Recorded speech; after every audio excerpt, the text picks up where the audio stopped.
नांदेड़ के खासदार वसंतराव चौहान का दुखद निधन हो गया। तबीयत बिगड़ने के बाद से वो हैदराबाद के किम्स हॉस्पिटल में जेर इलाज थे। कल 27 अगस्त को इनके आबाई शहर नायगांव में इनका अंतिम संस्कार किया जाएगा। नांदेड़ लोकसभा मतदार संघ से कांग्रेस के खासदार वसंतराव चौहान का दुखद निधन हो गया। 13 अगस्त के रोज इनकी तबीयत बिगड़ने पर इन्हें पहले नांदेड़ के खानगी अस्पताल में शरीक किया गया था और बाद में इन्हें एयर एम्बुलेंस के जरिए हैदराबाद के किम्स हॉस्पिटल ले जाया गया।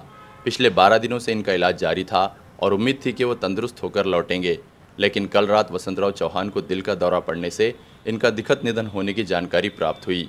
आज वसंतराव चौहान के पार्थिव शरीर को नांदेड़ लाया जाएगा और कल 27 अगस्त को इनके आबाई शहर नायगांव में सुबह 11 बजे इनका अंतिम संस्कार होगा। वसंतराव चौहान का राजकीय जीवन चैलेंजेस से भरा रहा।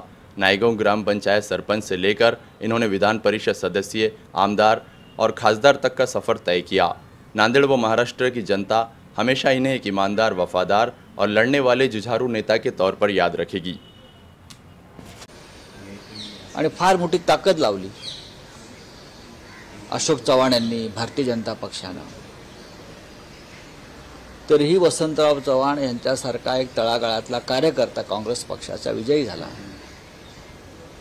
आम्ही सगळे त्यांच्या प्रचाराला गेलो, उद्धव ठाकरे साहेब गेले, आम्ही गेलो सगळे। ते निवडणुकीला उभे राहिले तेव्हाही त्यांची प्रकृती बरी नव्हती, पण महाविकास आघाडीच्या माध्यमातून हुकुमशाहीचा पराभव व्हावा, नांदेडला लागलेल्या गद्दारीचा जो डाग होता त्यावेळेला तो धुवून काढण्यासाठी ते ठामपणे उभे राहिले, त्यांची प्रकृती बरी नसताना। आणि नांदेडच्या जनतेने त्यांना पूर्ण पाठिंबा दिला। असे वसंत चव्हाण हे इतक्या लवकर आम्हाला सोडून जातील असं आम्हाला वाटलं नव्हतं।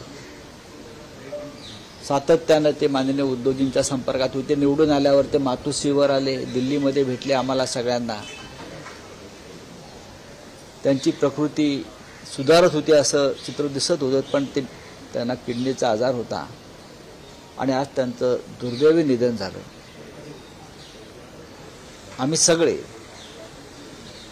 शिवसेना परिवार असेल, माननीय उद्धव ठाकरे असतील, आम्ही त्यांच्या कुटुंबियाच्या दुःखात सहभागी आहोत। एक सच्चा कार्यकर्ता काँग्रेसचा जो हुकुमशाही विरुद्ध उभा राहिला तो जिंकला, पण शेवटी दुर्दैव असं की त्यांना आजारानं गाठलं आणि ते आपल्यातून निघून गेले।